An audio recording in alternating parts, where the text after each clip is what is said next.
Welcome, and thank you for braving the cold to be with us tonight. My name is Fritz Steiner. It's kind of funny. You meet new people and you realize you were sitting at the White Dog next to them as strangers only a half hour ago. So nice to not meet you, but welcome. So my name is Fritz Steiner. And I have the honor of being the Dean and the Paley Professor at the Weitzman School. Also a three-time graduate of the school. So Penn and I go back a number of decades. If you're new to Penn, I should say just a little bit about the Weitzman School. I wouldn't be doing my job without saying that this used to be Lou Kahn's studio. Lou Kahn, the architect who famously didn't like the Meyerson building across the plaza. But we're a bit unique among our peers because we bring together architecture, landscape architecture, city and regional planning, historic preservation, urban spatial analytics, and fine arts. And this gives us a fairly holistic perspective on the built and natural worlds. Now, our school's mission calls for us to advance the public good through art, design, planning, and preservation. So everything we do is really focused on one overarching goal, and that is to build safer, stronger, healthier, and more beautiful communities. In working toward that goal, we operate several specialized research centers that span the built environment professions. For example, the Kleinman Center for Energy Policy, which we're in one of their facilities tonight. As well, the McHarg Center is a research unit of the Department of Landscape Architecture that is dedicated to empowering landscape architects and planners to meet current and future challenges to life on Earth. Penn has always been always fortunate to have a deep bench of practitioners on our faculty, and they play a critical role in the exchange of ideas that our graduate students encourage. But historically, there's been a lot of timely research that doesn't reach practitioners, so that's where the McHarg Center comes in. Tonight's event is one of a series of public programs organized by McHarg Center. In fact, it's one of the first, it's really this, by one day, the second of our school's celebration of America 250. And Adventive America continues tomorrow, so I hope to see you back here then. The center is also sponsoring an ongoing series of talks that reflects and reflections called Designing for, by, and with Indigenous Voices of the Land. And the Indigenous Voices, the first of their events happened last night, and they have 3 more events forthcoming. And our website has details, and I encourage you to pick up a brochure of our spring lecture series. It's only landscape architecture that would begin the first 2 events around celebrating maybe the last anniversary of the United States of America with conferences on indigenous people and plants. Bravo. I mean, landscape architecture is always just the coolest profession. Now, where would we be without plants, especially plants from the Western Hemisphere? Well, tobacco proved to be a bit of a problem, but potatoes, tomatoes, chocolate. I mean, the poor Italians, they'd be starving to death without these foods. But the amount of richness that the world has because of foods from this hemisphere is really quite amazing. And beyond food and fiber, plants clean our air and water. They provide substance. They provide the oxygen that we depend on for life on Earth. If landscape architects have always been alert to the benefits plants offer humanity, architects and planners are also taking them more seriously than they have for a long time. Architects are using mass timber instead of steel in buildings, unless you're building a building and the mass timber gets valued and engineered out. But anyway, they're trying to use mass timber, which is a good thing. Planners are seeing connections between trees and green space and public health. At Weitzman, our faculty are transforming plants in the form of food waste into building materials. So we're learning a lot of benefits that plants offer to us humans. The discovery coming from historians as well as scientists are also enriching our understanding of the plant world.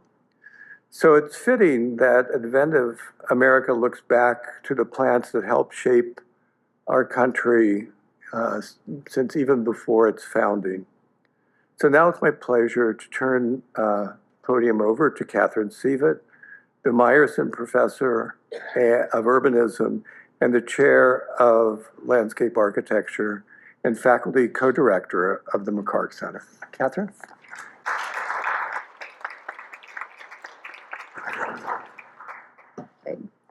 Good evening, everyone, and thank you so much, Fritz, for the wonderful welcome.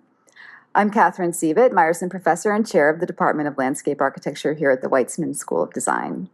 I also serve, along with Dean Fritz Steiner, as the Faculty Co-Director of the McHarg Center for Urbanism and Ecology, our department's faculty research center, supporting transdisciplinary research and public dialogue with scholars, students, communities, and practitioners. The center provides a global platform for ecological thinking and innovative design across multiple scales of the landscape. With this work, we seek to empower landscape architects and planners to meet current and future challenges to all life on Earth, both human and more than human, vegetal, mineral, all souls. We recognize and acknowledge that we are doing that global work here, locally, in Lenapehoking, and that the University of Pennsylvania is situated upon the ancestral lands, waterways, and territories of the Lenni Lenape peoples. As members of an educational community, and indeed as landscape architects, we are obligated to know the histories of dispossession and of land that have allowed the University of Pennsylvania to grow and thrive on this vibrant terrain. As designers and thinkers, we endeavor to build in ways that lead toward justice, and we are committed to working to dismantle the ongoing consequences of settler colonialism. With this global and local spirit, we are delighted to offer Adventive America, a convening and symposium that places the forthcoming 250th anniversary of the United States into a broader international context by examining and following plants and their agency in nation building. This non-traditional lens, unfolding across this evening and tomorrow, explores collectors, collections, and global botanical exchanges between the United States, indigenous nations, Britain, Spain, Japan, China, and more, from the early period of the American Republic through the present day. Whether shipped in transatlantic Bartram's boxes in the 18th century, showcased at the 1876 Centennial Exposition at Philadelphia's Fairmount Park, emergent in the weedy ballast grounds along the Delaware River, or exchanged as part of the traditional seed-saving practices of indigenous peoples or immigrant communities, plants from around the globe serve as proxies for our own international migrations and as carriers of cultural meaning in our landscapes. Follow the plants. This is a phrase we borrow from the brilliant anti-capitalist manifesto of Gilles Deleuze and Félix Guattari, their co-authored Mille Plateaux of 1980, in which they position a philosophy of a rhizomatic and non-hierarchical approach to both thought and life. As much as we love our trees, we might do well to challenge the traditional and upright arborescent and embrace the character of unpredictable rhizomes and adventive species. Adventive. We'll hear more about this beautiful botanical term this evening, but in short, it's an adjective that describes something, usually a plant or animal, that is not native to an area, but that has arrived from somewhere else, often accidentally, usually due to human actions, and that perhaps hasn't fully settled in. That also might describe any one of us. Following the plants allows us to embrace a more fluid and interconnected understanding of our imperfect idea of nation, our myopic understanding of empire and planet, and our role in the entanglement of the ecologies that define the places we call home. And indeed, as so many of us already know, following the plants reveals fraught layers of transnational and ethnobotanical relations, appending false binaries of what it means to be native or alien, exotic or adventive, in the ongoing construction of nationhood, and a deep consideration of the possibilities of an adventive America. I'm so delighted this evening to welcome our keynote speaker. But before I do so, I want to extend my deep gratitude and thanks to a special ecology of people without whom this symposia would not have been possible. That is not an exaggeration. Our extraordinary department team, Melissa DiGiacomo, Erin Abzarni, and Ray Zarati, thank you for your amazing support and care with this and so many events that make our department so extraordinary. To my brilliant team of research assistants, Liz Vanderwerken, Laura Van Konet, Ryan Lane, and Jonathan Benetzi. What a powerhouse of ideas and energy. So I'm so very proud of everything we've accomplished together. And to the McHarg Center's Wilkes Family Director, Rebecca Popowski, and our research assistant, Megan Singleton, thank you as always for the support and attention. But now I'm very happy to introduce Banu Subramaniam, the Luella La Mer Professor and Chair of the Department of Women's and Gender Studies at Wellesley College. Dr. Subramaniam is an interdisciplinary scholar, trained as an evolutionary biologist and plant scientist who embraces tools from the humanities and social sciences, as well as practices in experimental biology to help shape the field of feminist science and technology studies. Her recent research rethinks the field and practice of botany in relation to histories of colonialism and xenophobia, and explores the expansive travels of scientific theories, ideas, and concepts as they relate to migration and invasive species. She's the author of Botany of Empire, Plant Worlds and the Scientific Legacies of Colonialism from 2024, Holy Science from 2019, and Ghost Stories for Darwin, 2016. She is indeed a plant thinker and a storyteller. When stories become fables, we have new ways and new methods to make a little trouble, to live and to love. We need to listen and reflect upon the stories, myths, and truths of America. Your beautiful work affirms that writing is personal and that ideas grow from our experiences. Banu, we're so very much delighted to welcome you here to the University of Pennsylvania and to have you open up this fable of Adventive America for us this evening. Welcome.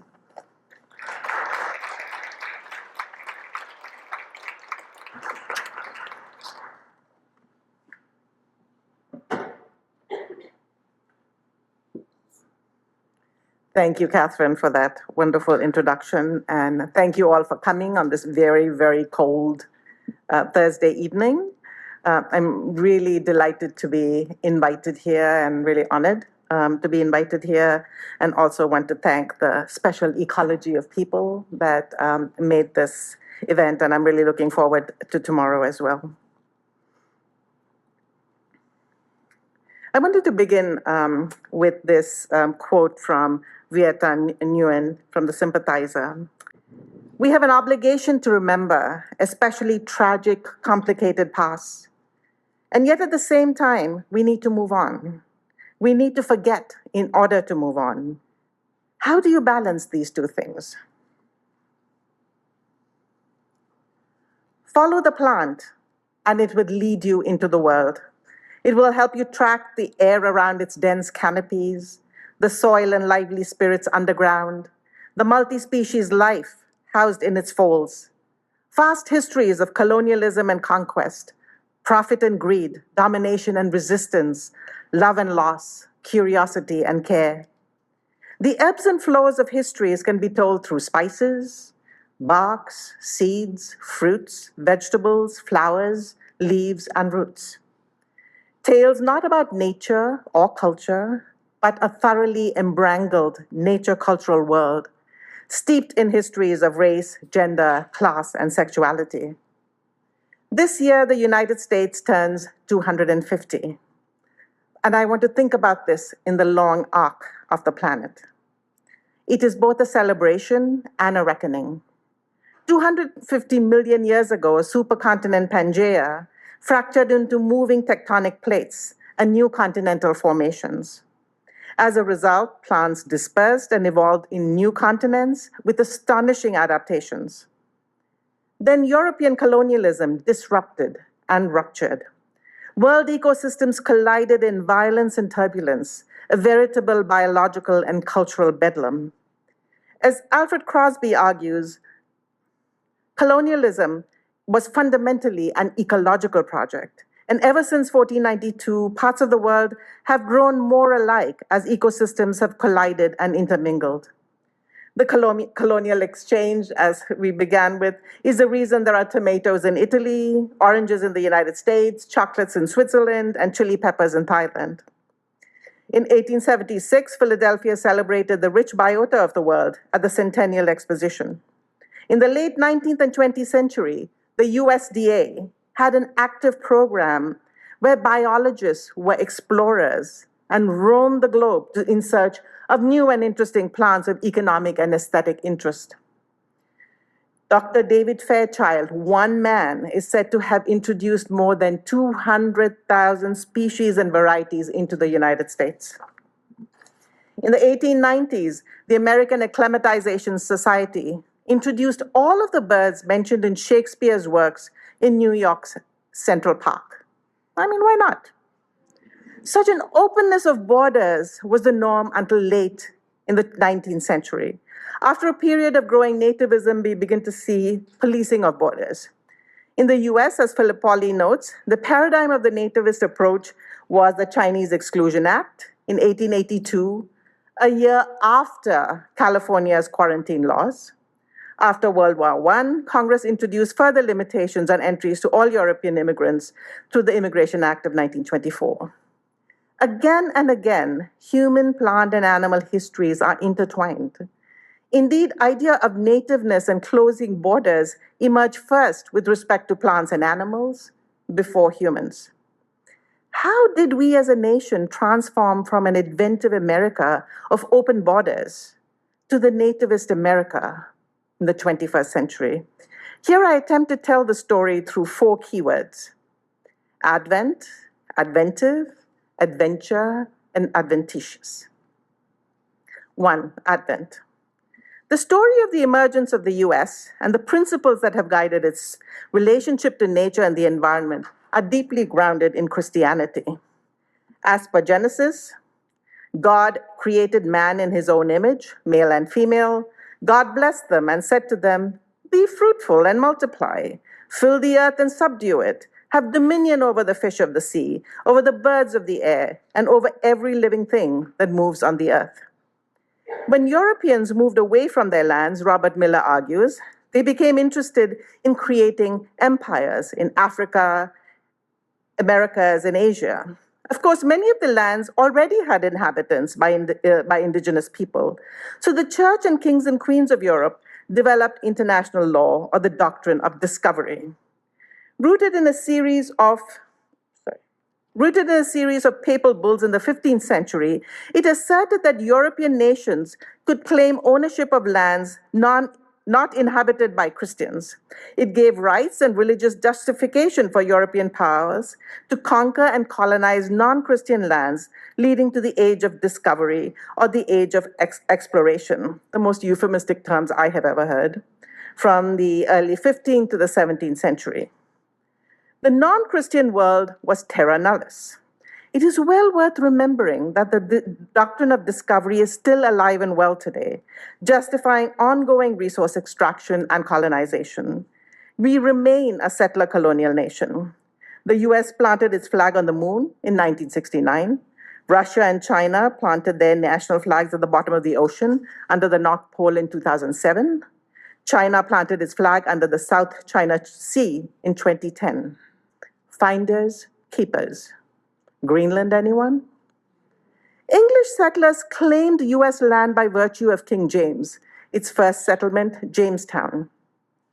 Justified by a sense of divine right, American exceptionalism, and the belief in manifest destiny, the US expanded its territory across North America. Racial others, like plants and animals, were part of the natural world.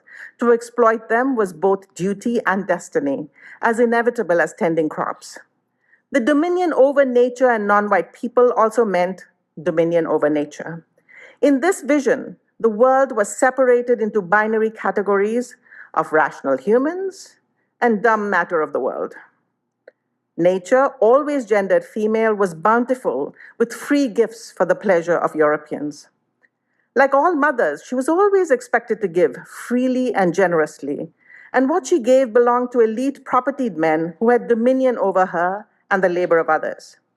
In the homeland, common law was privatized, appropriated, and apportioned to elites by royal decree. Those without land had only their labors to sell for survival. There was no obligation or responsibility to the land. These logics grounded the making of America. So today, we continue to drill, baby, drill. This conference reminds us that during global trade, not only did colonists colonize land for resource extraction, they also made new land, port cities and their edges through ballast. Materials and organisms added to weight ships traveled across the world and returned with rich resources from colonized nations. Entire peoples were exterminated to procure the riches that plants offered. Borders remained open until its subjects turned unruly and a problem. Borders and laws prohibiting the foreign soon followed. Yet, even with regulated borders, these logics continue to ground modern ecology and land management. Let us follow a plant, the poster child of invasion biology, kudzu. A beautiful perennial vine in the pea family, it grows across Japan rather innocuously and is used as food, medicine, animal fodder, and fiber for weaving. The plant was exhibited in the US during the first World's Fair here in Philadelphia and was an instant hit. It had innumerable desirable properties. It could grow on any soil, had a deep taproot, endured any weather, and as a legume, it could fix nitrogen into the soil and nourish it, and an ideal candidate to prevent erosion. Blighted by the Dust Bowl, the vine appeared as savior. In the 1940s, the American Civilian Conservation Corps hired hundreds of volunteers to plant kudzu across the American South. Farmers were paid as much as $8 an acre to cultivate it. Kudzu thrived in the South better than Japan, and indeed better than anyone imagined. Today, it is vilified as a foreign bioweapon, choking out native species. The vine that ate the South, mile-a-minute plant, foot-a-night wine. But really, who is the villain? Kudzu or human hubris? Labeling it as evil is practicing botanical amnesia. And we learn very little. Just recently, the National Park Service approved the introduction of an insect to control Japanese knotweed. Ecological management is riddled with such tales of introductions, often gone wrong. The vast majority of invasive species were brought here not by lay people, but trained biological scientists, plant explorers, horticulturalists, agriculturalists, plant breeders, ecologists, and forest managers. They are invited invasions. They proliferated through domestication, acclimatization, and breeding sciences, scientific disciplines that converted foreign species into economically valuable species. Human dispersal is key to understand invasions. In the context of the history of empire, the rise of invasive species discourse is particularly ironic. Colonialism moved the world's biota and ushered in new landscapes of empire and new formations of nature cultures. Discourses of invasive species remain a prominent feature of the environmental afterlives of empire, as waves of nationalisms consumed post-colonial worlds and colonial nations moved to secure their borders. In an ultimate act of botanical amnesia, after centuries of global expansion and ecological decimation, those very nations now insist on preserving the new Europes from newer immigrants from Asia, South America, and Africa. Indeed, in the poignant case of settler colonialism, national rewriting of history indigenizes the white settlers as the new natives and relegates all others as foreign and undesirable. A recent study confirms that the redistribution of alien species accelerated with the start of European colonialism, and colonial legacies remain in alien flora worldwide. For example, they show that if you look at Spanish colonies, they show very similar flora versus if you look at the Dutch or the British. So each colonial power has left its legacy in the flora that they left behind. I re-narrate this abbreviated history to highlight both the hubris of empire and its subsequent amnesia that together prevent a true botanical reckoning with our colonial past. It is a very convenient amnesia. Having unleashed the biological bedlam that colonialism wrought on the world, Western nations now beat the thunderous drums of nationalism to keep their stolen spoils of conquest. Policed through increasingly militarized zones, countries consistently deploy dehumanizing language when describing immigrants. Seen through this long arc of history, invasion biology emerges as entirely a project of colonial consolidation, nostalgia, and return. Thinking colonialism and environmentalism together, the nostalgia that accompanies them both seem futile. A biological reckoning is a profound recognition that frameworks of nature in place and out of place are political constructions, attempting to fossilize particular ecological political moments as true native nature for posterity. Understanding the world as dynamic nature cultures reminds us that despite our cultural propensity for nostalgia, the biota of the world had their own agency and propelled their own evolutionary futures. Invasive species are not the problem. They're a symptom and a legacy of colonial regimes. Biological nostalgia is fundamentally an unecological project. We do not and cannot control the world, even if we wish to. Whereas in the 1880s, nationalism meant asserting the sovereignty of young nations, contemporary nationalism is entirely a reclaiming of lost power.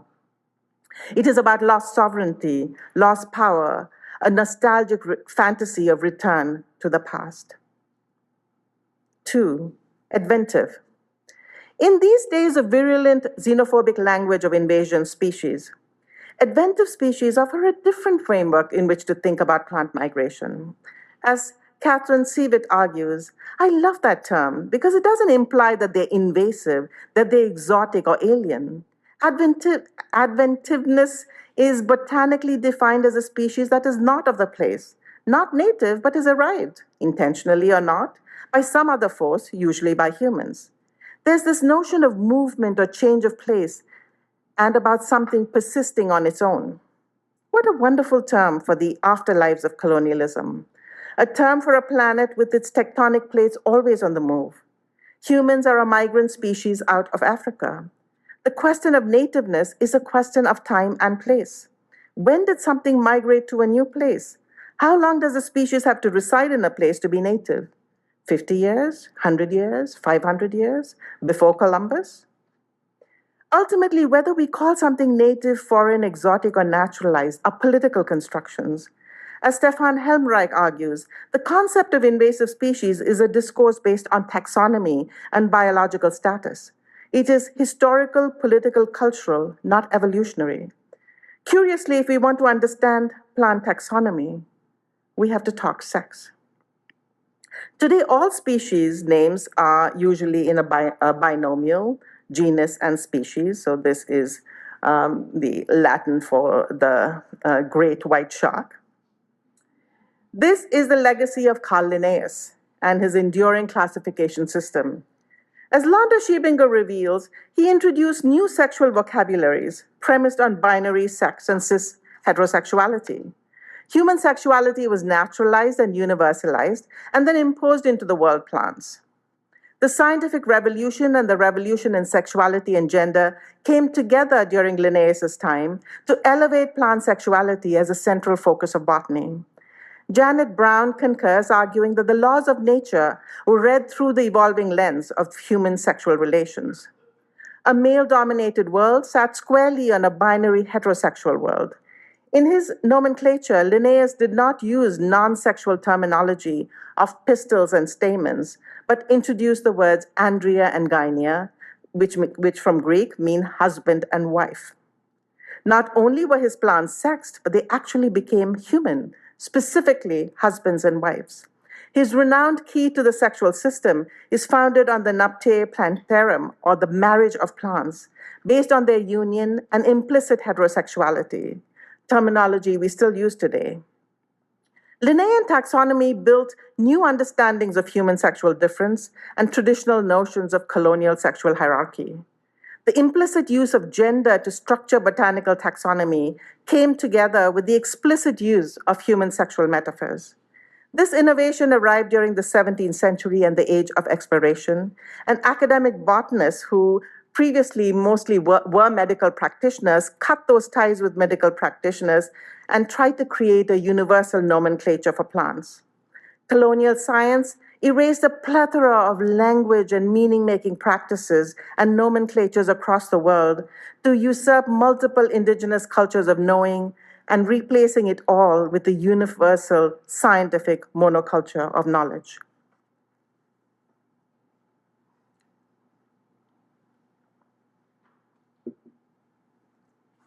Linnaeus' legacy goes way beyond plants. He also classified humans to fortify the precision of race by ordering 4 races into a hierarchy.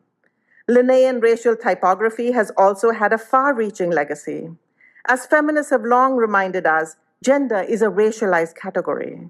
In this colonial vision of evolution, Europeans remain the supreme species of manly men and womanly women. Non-European men were rendered effeminate and womanish, or degenerate men, and non-European women were considered more manly, deformed, and not feminine. This enduring investment in a shared model of classification remains Linnaeus' important legacy.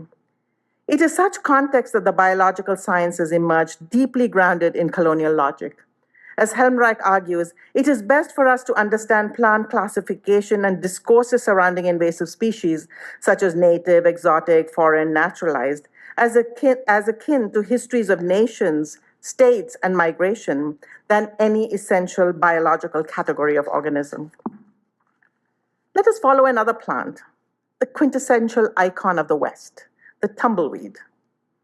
Countless Westerns open with an eerie, dusty, desolate street bathed in the shivering hues of a dusky evening, howling winds, discordant music, and then the quintessential icon of the American West makes its appearance. A large mass of dried and tangled plant matter rattles across the street. The rattling structure houses thousands of seeds that scatter about as the tumbleweed mass bounces along its path. It is worth noting that the tumbleweed, an icon of the American West, is not native to the United States or even the Americas. Indeed, none of the classically quintessential American icons, the cowboy and his accessories, horse, cattle, and tumbleweed, are native to the US. The tumbleweed is in fact Russian in origin, commonly called Russian thistle, and brought to South Dakota by Russian religious refugees in the 1870s. And ever since, its phantom path has grown green with offspring as it tumbled its way into the rest of the country. While some objects like kudzu are vilified, others have come to be beloved and inhabit the iconography of nations. For example, the cherry blossoms are from Japan. The Georgia peach is from China. Camellia, rose, and the orange blossoms, the state flowers of Alabama, New York, and Florida, are all from elsewhere. Nearly all US crops are foreign plants, while most of the insects causing crop damage are native. Why and how do some objects come to become beloved and to inhabit the iconography of a nation, while others utterly reviled? Like humans, not all plants are equal in the colonial imaginary. They must earn their place by capturing the colonial gaze. Aesthetically pleasing, tasting, useful, medicinal, weird, economically valuable, cultivable, profitable, or exotic. And most importantly, dominated and subservient. At the heart of plant colonialism is plant labor. Agricultural infrastructures necessitate all forms of human and non-human viability be driven by maximalized yield. As long as plants know their rightful place as workers, laborers, and providers, and controlled commodities, their position manipulated and controlled, their presence is tolerated. Once they are accused of unruly practices, or if they resist domestication and refuse their subservient place, they threaten the natural order of things. Much like human immigration laws, eugenic laws pervade plants. We are in search of national hygiene across species. 3, adventure. Plants are inventive beings. They may be rooted to the ground, but their branches move in search of light and their roots in search of water and nutrients. Ruth Ozeki writes, "Every seed has a story, encrypted in a narrative line that stretches back for thousands of years. And if you trace that story, traveling with a little seed backward in time, you might find yourself tucked into an immigrant's hatband or sewn into the hem of a young wife's dress as she smuggles you out from the old country into the new world. Or you might be clinging in the belly of a yak as you travel across the steppes of Mongolia. Or perhaps you were eaten by an albatross and pooped out on some rocky cropping where you and your offspring will put down roots to colonize that foreign shore. Seeds tell the story of migration and drifts. So if you learn to read them, they're very much like books." Adventive sounds like inventive, Catherine Sievert observes. Plants are also inventors, creating new ground and new territory for themselves. They thrive in places least expected, and they also show tenacity, critical in a rapidly changing climate. As we have seen, colonial histories of botany remade plants in the image of European humans. Plant sexuality and plant reproductive organs were imagined as exact corollaries to human reproductive system. And here you'll see a term for a plant which is the exact, there's an analog in the human. And yet, while we might classify plants as male and female, they show remarkable and promiscuous perversity. For example, invasive plants remain immensely plastic. Many non-native species predominantly or even solely engage in asexual reproduction, almost 3 times more common for some species in their new homes than their old, part of the rhizomatic history that Catherine was talking about. The much vilified Japanese knotweed exhibits non-binary gender. Botanists call them male sterile. In Europe and America, flowers produce both pistils and stamens but do not produce viable pollen. By reducing plants into human and male females, we ill appreciate the extraordinary adaptation. Plants are the quintessential migrators, hitching their fortunes and futures through multi-species and elemental worlds around. They have no national borders or boundaries. We impose that. It is fair to say none of us would be alive or imagine a future without plants. Their presence are foods critical for animal life, and their life-affirming release of oxygen allows us to breathe and creates an ozone layer that keeps the planet habitable. There are other ways to understand plant biogeography. For example, Liu et al. Suggest we move from our endemic nationalist and regionalist view of plants to a focus of floristic evolution grounded on plant biology and biogeography. This allows us to understand not just natural evolution, but a nature-cultural evolution. 4, adventitious. Kyle White, in Time as Kinship, argues that we must abandon linear time and its ticking end-of-the-world clock to embrace indigenous articulations of kinship time. In kinship time, we do not focus on short-term techno-solutions, but think in the long term to engender better situations by establishing and repairing shared responsibilities with the world around. Our goal must be to support everyone's safety, well-being, and self-determination. In many ways, invasive plants are vilified because they exert their agency to defy the control and domination humans have wrought on plant worlds. The solution sought is always a xenophobic one, the eradication of foreign species. Poison the lake, burn the forest, dump chemicals, spray poisons. In the US, such pursuits are leisure. Sarah Keenan, in a wonderful essay, Plants Against Property, writes about the Japanese knotweed in Britain. While the plant does no more physical damage than some other disruptive plants and animals, and plants and trees, In the mid-2000s, British banks began refusing mortgages on properties where Japanese knotweed grows within 7 meters, slashing billions of pounds from the property market. Keen and provokes thought. By making land unsellable, Japanese knotweed forces that land to be used as habitat and resource rather than market commodity. The plant's queerly asexual reproductive capacity and its refusal to die inverts the human subject controls non-human object conceptual paradigm upon which dominant understandings of property rest. Outsmarting the descendants of its colonial captors, Japanese knotweed destabilizes human-centered understandings of value, life, and land, inviting new modes of being and relating to more than human worlds. I use the term adventitious from its use in botany, botanical adventitious roots, roots that grow from non-root parts of a plant, such as stems or leaves, so they can absorb nutrients, provide stability, and/or help in vegetative propagation. To me, trees are powerful metaphors. During the Second Congress of Eugenics, the eugenic tree was exhibited. Like a tree, eugenics, it claimed, draws its material from many sources and organizes them into a harmonious entity. The eugenic trees and its colonial legacies remind us that our disciplinary roots remain grounded in these histories of the doctrine of discovery, manifest destiny, that spurred and rationalized European domination and plunder of peoples and plants from the colonies.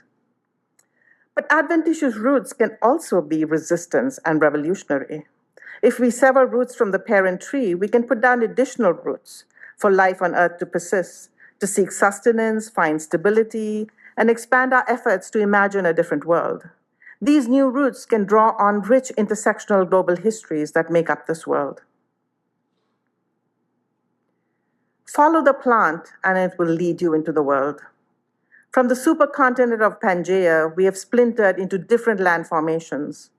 Elite humans carved them up into nation states with borders and boundaries. But nations don't come out of nowhere.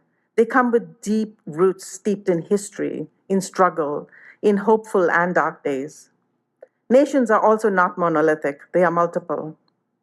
A whirlwind tour of history through the last 250 years shows both the changing contours of the nation, but also the persistence of certain formations. Race, gender, sexuality, and class are foundational categories that remain embrangled in these histories, deeply mired, connected by flesh and spirit. They cannot be easily undone. These deep roots continue to foster histories of nativism, nationalism, and patriarchal power. As Kara Daggett argues in Petromasculinities, contemporary politics and its anti-environmentalism are simultaneously squarely anti-feminist, anti-diversity, civil rights, queer rights, disability rights, and against gender non-conforming bodies and lives.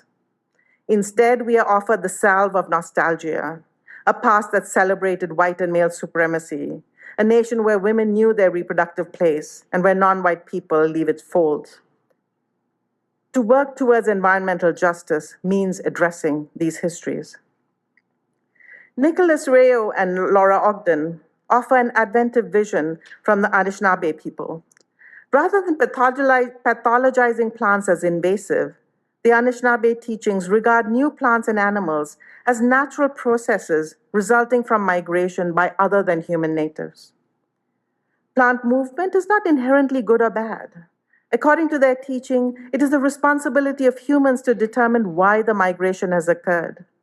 Linking environmental change directly to the introduction of a Euro-American land ethic, Anishinaabe teachings see culpability in invasive ideologies rather than in specific animals or plants. Together, these many adventitious framing allow us to see how much power we cede to the temporal horizons of European colonialism as biologists and as scholars. We can address the colonial histories of botany by discarding settler logics and developing different relations to the land, and by recognizing its stolen histories. Only in refusing our botanical amnesia might we build more just worlds. Thank you.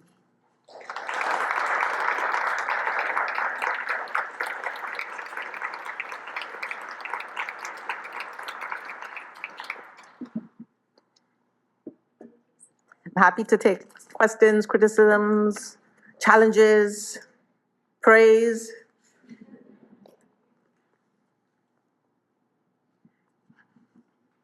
And conversation. I don't have to answer all the issues raised so that we flow into tomorrow. Thank you for your presentation. I've got probably a simple question, sort of thinking about any notion of sort of plants or ecology as as acts of resistance to sort of colonization, sort of the history of sort of oppressing and sort of subverting colonization through ecology or through ecological movements. Is any sort of, I don't know, is any sort of history or sort of lineage of that sort of resistance to colonizing using ecology as sort of a way to sort of subvert that? Or So this is a tricky question in the sense of the degree to which one sees plants as agentic, right? But we can certainly, so people have certainly written about, if you think about the number of things in the world humans can eat and that humans ate, if you look at what we eat as food, it's so narrow. And in part, it's so narrow because it is those plants we were able to domesticate enough that we can, transport their food. We were able to make them into different shapes so they would last different times for transportation. And so some people write those. So if you think of Michael Pollan's Botany of Desire, it is, he was picking species that worked very well with humans in their ability to, and so now we have many tulips, many apples, versus if you think of something like the pawpaw, which is native to the Northeast. Most people have not heard about it, even though it's delicious.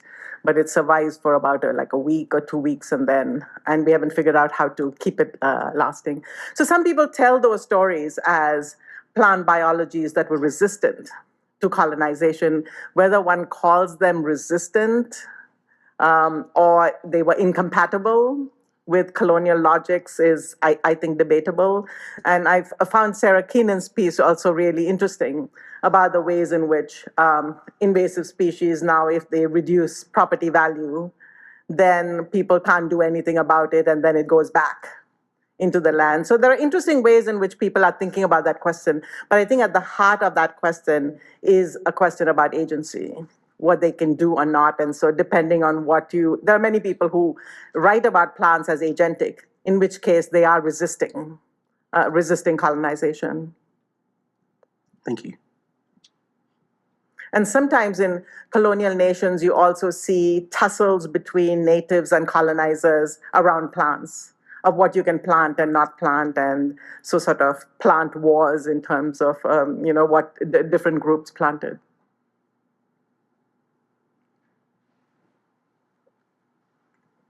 Thank you so much. That was a fantastic talk. Just because no one was asking a question, I thought I'd throw this out there. It's so I'm from the west coast of British Columbia, and we've had this. Nick Rio is a colleague, and we've talked about this problem of reframing invasives in places where they are causing so much harm to native food systems, like forest gardens. They're absolutely the Japanese knotweed on a lot of these reserves has created this deadly monoculture. It's just destroyed native berry crops. And so Nick and I have talked, that might work for white cattail in the Great Lakes area, but it's not going to work for certain species like Japanese knotweed or Himalayan blackberry, which are just destroying. And so where does that nuance fit into and I could also go, the idea of property value, it's but then for this monoculture that's just destroying the soils, I don't know. Yeah. Okay. So I don't think it's about the knotweed, right? So the way in which we narrate invasive species rhetoric, it is about that evil plant. But we say nothing about the history of what brought them there. And there are many cases where there are some plants that have been under very low numbers, and then as we have destroyed and damaged areas, so there's high correlation between damaged ecosystems and the rise of invasive species, right? And so then we always take human culpability out of it. We take questions of development, growth, all those questions come out of it. And so at the end, what we're doing is I can spend my Saturday and Sunday going and pulling purple loosestrife from the Charles River. But if you think about why it is there, it is much larger economic forces, right? And we don't fight against those big, we are not fighting about, about development and overdevelopment, about the big industries that are polluting. It's like, oh, that damn knotweed, we have to go pull it out, we have to burn it. 2 years ago, there was there was this insect, it's really beautiful but big. What was it? Lanternfly. So there were these series of TikTok videos about how you could make very loud popping sounds by squishing them. I mean, there's some very deep violence in the ways we, deal with it, and the way in which we are teaching each other, and especially young, kids, to deal with these. So I am not saying that we don't have a problem with our ecosystem. I'm saying there is a problem with how we are narrating these stories and what we are seeing as solutions. And to me, a lot of this is ecological theater. It's not going to do much to change it. What needs to change are those larger, deeper forces that I don't think as biologists we're doing much about. I would say I agree, but I would say in these, like in Gitkara territory, it is that knotweed is a colonizer. It is tied directly to the legacy of colonialism and how people are restricted in their movements on reserve, which was, 1910s. And then the invasives are now, again, it's kind of this new wave of colonialism where it's destroying their food system.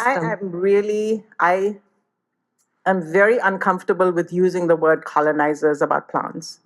So to me, colonization of humans was a very particular economic system where things were taken from the colonies, sent back to the homeland, and profits driven. Or settler colonialism, which is settler to replace the original inhabitants. But except in settler colonialism, sort of who is getting those benefits, who is being pushed away from reserve. I mean, so to me, colonialism is a set of power relations, of racialized power relations that have long histories that are important to attend to. And by just saying, oh, knotweed is a colonizer too, I feel we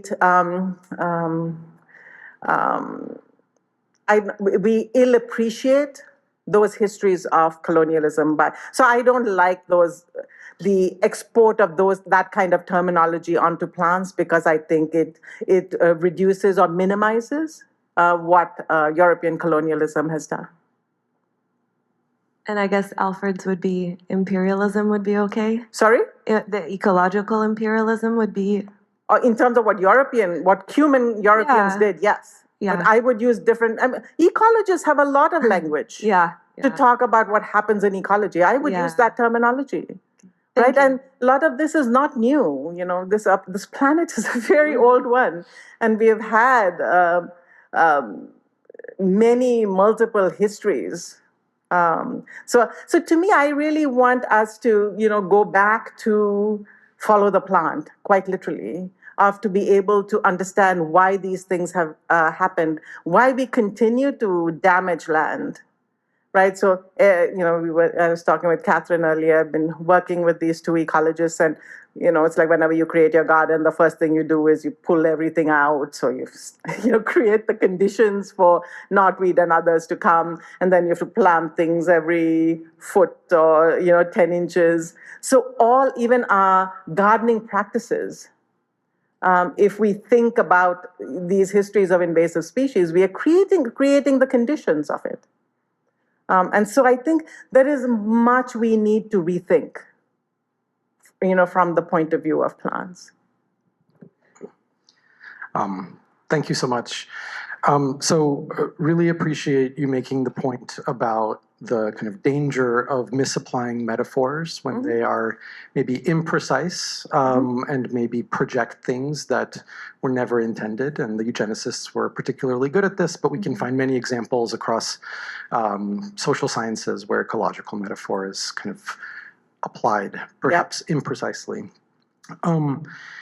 And I also appreciate the kind of diversity of vocabulary to describe these different kinds of origin stories and then behaviors of these different species. One distinction some people try to make is the distinction between origin or geography and function or kind of activity. And so I'm wondering, to what extent does, for you, making this distinction between origin and function, where a plant is from and what it does, or plant or other, being seem like a worthwhile project?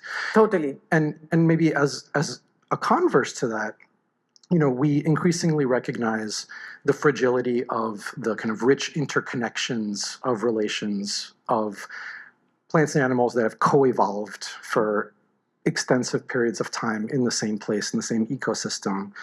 Some people talk about mutualisms, right, as the scientific term of those interrelationships, and how they form then the foundations of incredibly rich but yet fragile food webs. And yet, for the most part, we only have the word native to talk about those kind of co-evolutionary roots. And so what kind of new vocabulary do you feel like would get us out of this constant reapplication of metaphor in imprecise and unhelpful ways? Thanks. I think that's a great question. And I think this conference is offering Adventive as a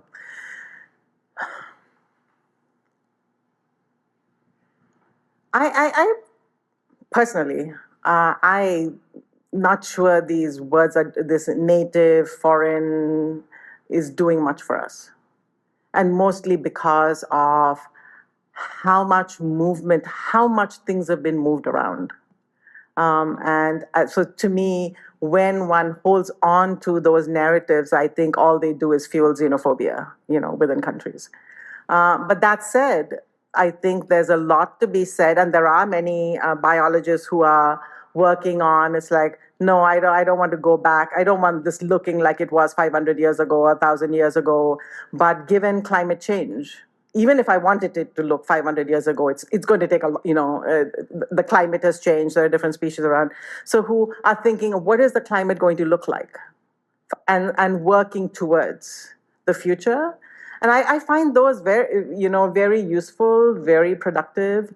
There are so many examples of foreign species that have become integrated into so-called native species, and where they are completely interdependent now. There are also native species now. There's this word called neo-natives. The native species who are moving range because of climate change. And so again, so to me, whenever we hold on, so these are the new neo-natives, but those other things are evil. So I think there are lots of politics butting. And so, for me, I'm completely in agreement with you in that we really need to work with function and activity to take stock of where we are, to take stock of what the future looks like, and work from there. And then there are many biologists doing that, but there are also, I think, the better funded are the invasion biology. It still has a lot of hold on the field, but and sort of those thinking about functionality, where we are, and when we talk about something having come from somewhere here, it is no longer that thing. Right? It's different. And I don't know that we've done a whole lot of studies to look at whether that adaptation is also a genetic adaptation, or it's just phenotypic plasticity of the plant being able to adapt. So there are lots of really interesting questions about plant migration that I feel we have not gotten to. But that landscape, metaphor landscape you are suggesting would be a place for us to begin to think about how we might describe that.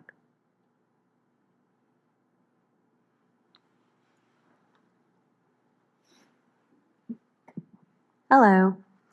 I'm going, well, I feel like it's all in conversation, but I don't know if I have like a specific question, but I think that as a Native person, when I've read your work before, which I'm very familiar with, I think in one of the conversations we've had before, I was like, I bristled at the part where you were talking about Native versus non-Native and how it's, because it just feels almost like it's this sort of, I don't know, it's not the kind of language that we usually hear. And I think it can be jarring, especially for Indigenous people. We are trying to do so much work to reconnect with a culture that we have been forcibly removed from these very powers that you are speaking about.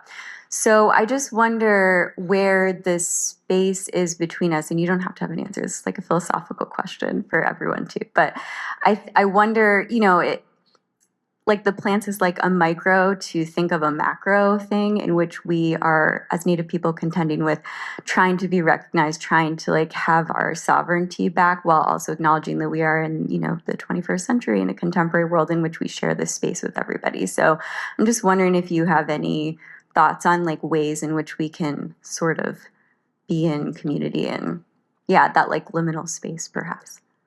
So really, really great questions, and I know we've talked about it before.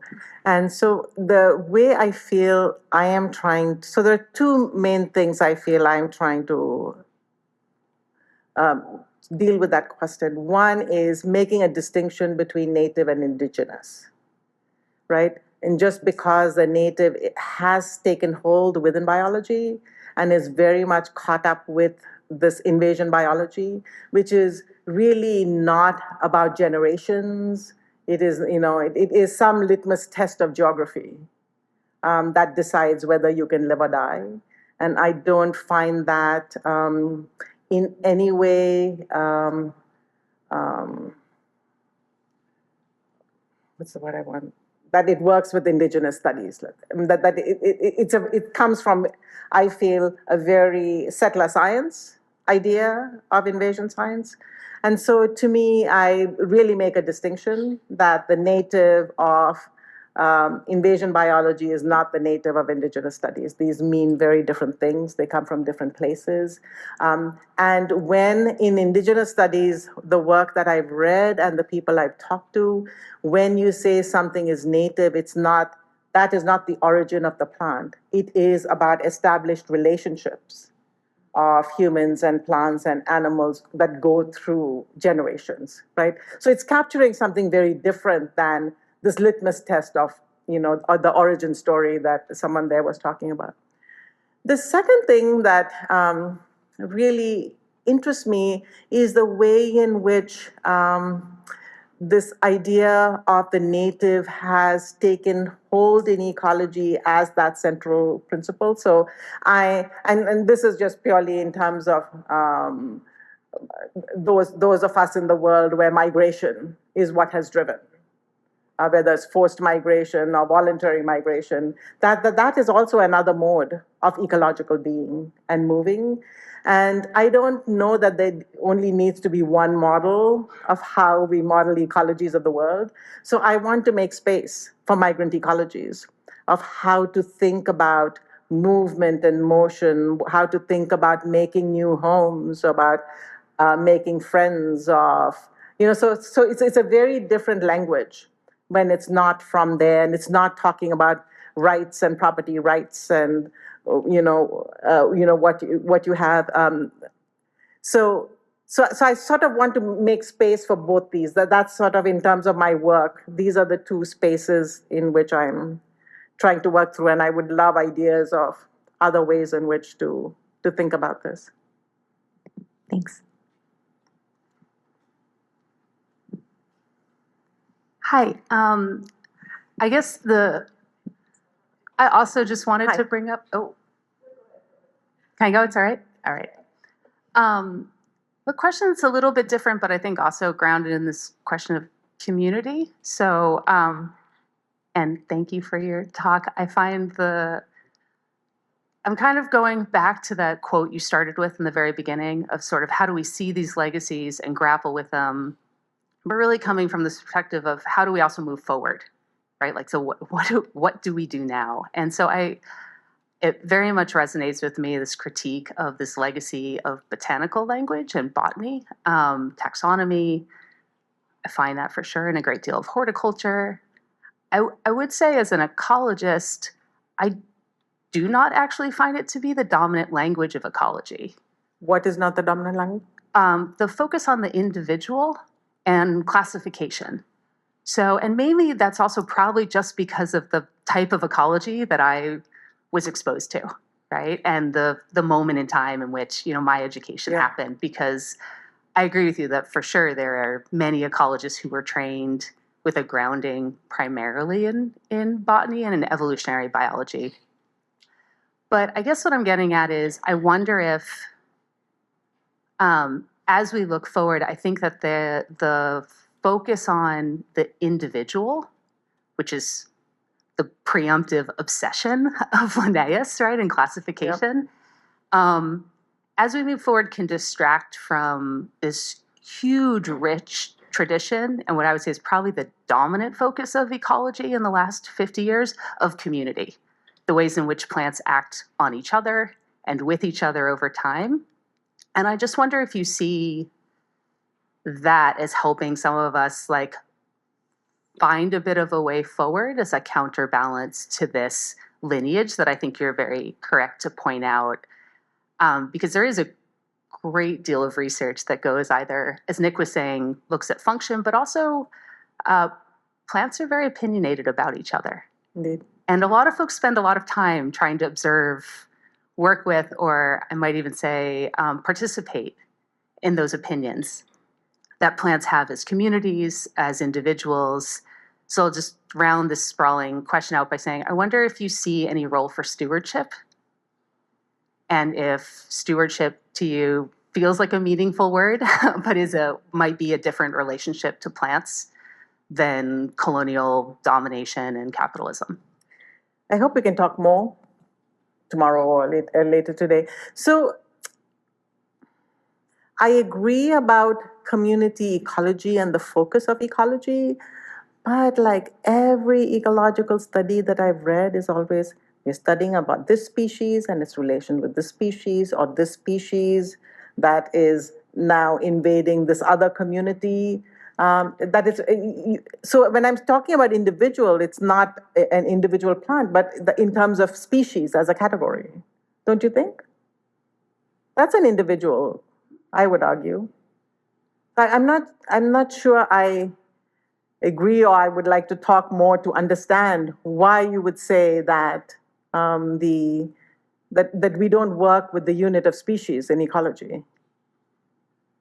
I think species are often in relationship with each, absolutely. And if you use species 1, 2, 3, 4, they'll do something different than 1, 5, 7, 6. And part of ecology is trying to understand, right, why those different, is it something about the way in which there's niche partitioning, so of why that's happening. So that's the point of view. But ultimately, we are dealing with those. So I'm not sure we get around it. And I think there are ways in which, at least I may have been doing, some of my recent work is really in working with someone who is, I hate the word restoration, but for lack of a better word, I'm going to hold that there. And so I've been working with Nick Anderson, who's a landscape ecologist, and Christina Jones, who's the head of the botanical gardens at Wellesley College. And part of what is striking, and so we've been doing some experiments, is the ways in which at least gardening lore typifies species as, oh, if you have this species, you do this. If you have that species, you do that. But in practice, the level of plasticity some of these species shows is incredible, and that very often that doesn't get taken into it. And so this question of what does it mean to call something a species? And so there is, in the history of ecology, of talking about species akin nation, going back to Linnaeus, that, to some extent those things have similar lineages, and people asking, What does it, should we hold on to species? Are there other ways in which we can talk about plants? So I think there's rich conversations to be had there.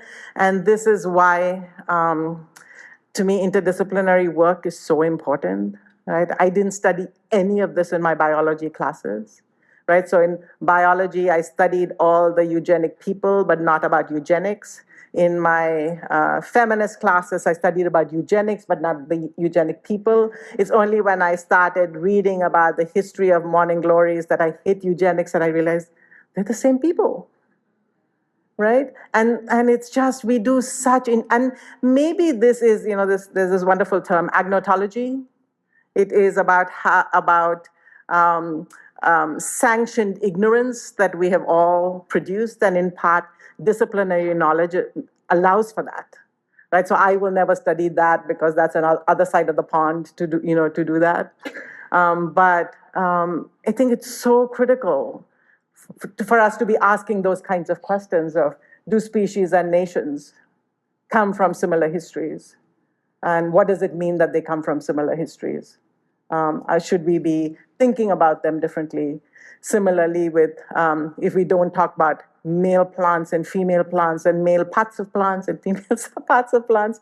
And because we do that, like we've created, there are some hundreds of names for trimonogam, monoecious, gamomonodioecious. So we've had to create a lot of words because plants do such interesting things, but we can only think in these binary terms. And so what if we freed ourselves from these human constructs as biologists? And I think we need a lot more words in biology than what we have inherited. And I think that is an interdisciplinary project that, so many interdisciplinary projects that need to be done. And here, I think starting with the plant is really watching what it is they do, rather than the language we have imposed on them, might be a starting point to. Sorry, that was a rambling answer. But I'd love to chat more. Hey, Banu. Hi. That was really, really interesting. Thank you for that. I am in my final year in landscape architecture, and I think as I'm getting ready to step out into professional practice, I feel like I keep coming back to the question of, like, I'm not sure what my approach to this knowledge should be. Like, there is an understanding of like the inheritance that we've gotten from what we've seen today. But like, I don't know if like I should be focusing my energies on like bringing back native or indigenous species and trying to take the world back to what it used to be? Or should I be focusing on the world is changing? The natural world, as we know, is shifting. And maybe I should go with that and focus on that. Like, I'm thinking of like assisted migration and like where people are trying to work with the movement of climate zones and like working with that. And like, I'm not sure which I should be doing. So I wonder if you have any thoughts about that. I'm not that wise. And you have a lot of wise colleagues here, and these questions take a lot of conversation. But I think for me, part of what I was saying about the disciplinarity is we're all trained as like, what should we do with the plant, right? And to me, part of what colonialism did was to sever that relationship between plants and communities, plants and people, plants and other animals. And it seems like part of that project is for us to think more holistically about landscape. So who are the people who are going to be living here? What do they want to do with this land? Is food necessary? Is it about looking pretty? Is it about the function of the land? Is it about bringing fertility back? I mean, so there is, to me, personally, there is no one answer, because when there is one answer, then we are talking about some template, some perfection, which I don't believe exists. And so I think we have to work with where the land is, who it is around, the ways in which people want to value that land, and then together come up with a plan. Once you know what you want to do with it, of what you're going to plant, how are people going to use it? How do we, build those relationships? And this colleague of mine, Nick Anderson, one of his things is, there are plants everywhere, and yet we will go to the store, pay a lot of money, buy plastic, petrochemical plastic pots and bring them back. How do we create communities where we exchange seeds, where we share what we have with each other? And so part of gardening and stewardship and all of this can be about rebuilding community and not just about this individualist, I will go to the store and buy that. So I think there's a lot of community making work that we need to do. And I think it would be really cool as a landscape ecologist if you could put the people back into the landscape and to think about those complex relations.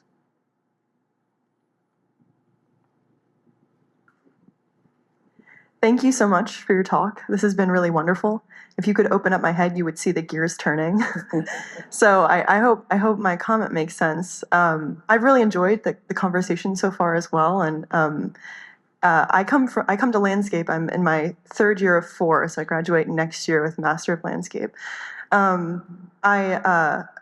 When I came in from engineering, and I didn't know anything about plants at all. And I always kind of just knew what my mom said. She was like, I know there's trees, bushes, and grasses, and that's it. And I feel like I really related to what you were saying about being disconnected, kind of in this last back and forth here, because my time in landscape has really been a crash course in reconnecting with the world around me and our relations. And in the Indigenous relational way of understanding these networks and our relationships in our communities, you're defined by your relationships. Yeah. And so I felt very disconnected, and actually studying it has gotten me kind of to understand, my place in all of it.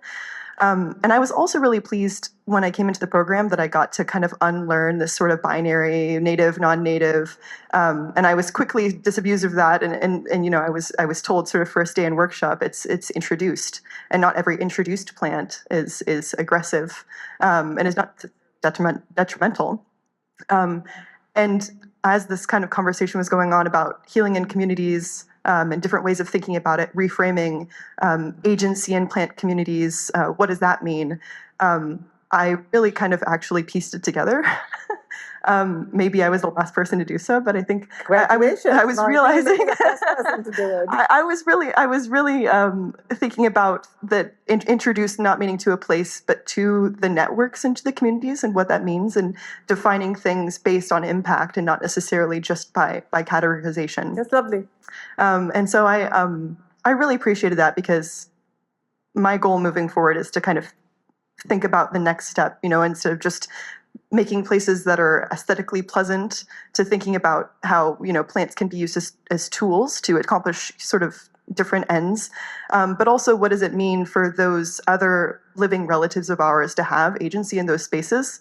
And what does that look like? And does it fundamentally change what it means for us to think about design and our roles as designers? And I don't really have an answer for that. I didn't piece that one together yet, but I really appreciate the discussion. I really appreciated your talk, and I have no conclusion, but I wanted to say thank you. Thank you. So, that's well said.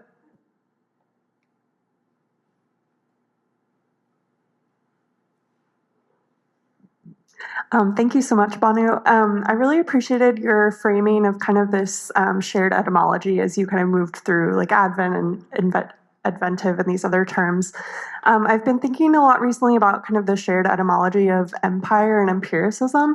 And I think this room is obviously filled with a lot of designers and design students, but I think science is an important part of our work, especially the way that we are pursuing our studies here at Weitzman.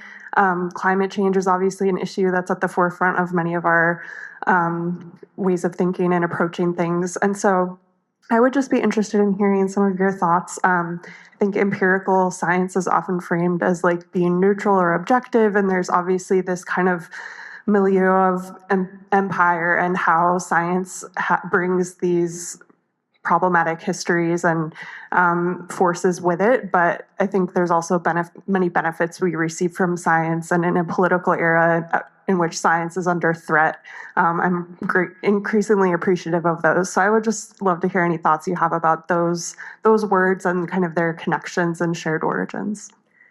I don't think I've studied or read about that link, but what comes to mind is just coming from feminist science studies, the great deal of critique about empiricism as objective, at least, coming from the sciences, and rather than thinking of them as objective, to think of them as situated, sort of situated knowledges, which, I think then fits with everything else that we are talking there. But I think in empire, the question is, who could be an empiricist? Right? So if you think like all the work that's been done, for example, on Boyle's law, who could be a witness? So Donna Haraway's question of the modest witness, right? So it could only be propertied men who could witness for having seen that experiment, for it to become an actual experiment. The person working in the house or women could not be witnesses of that. And so there is a whole constellation of class and gender that surrounds that kind of empirical knowledge. Even though it comes down as, anyone can do science, anyone can do empirical knowledge, when in fact, if you look at the histories of science, they have been very, very stratified by who can produce knowledge and who can't. But it's a great point about the empire empirical.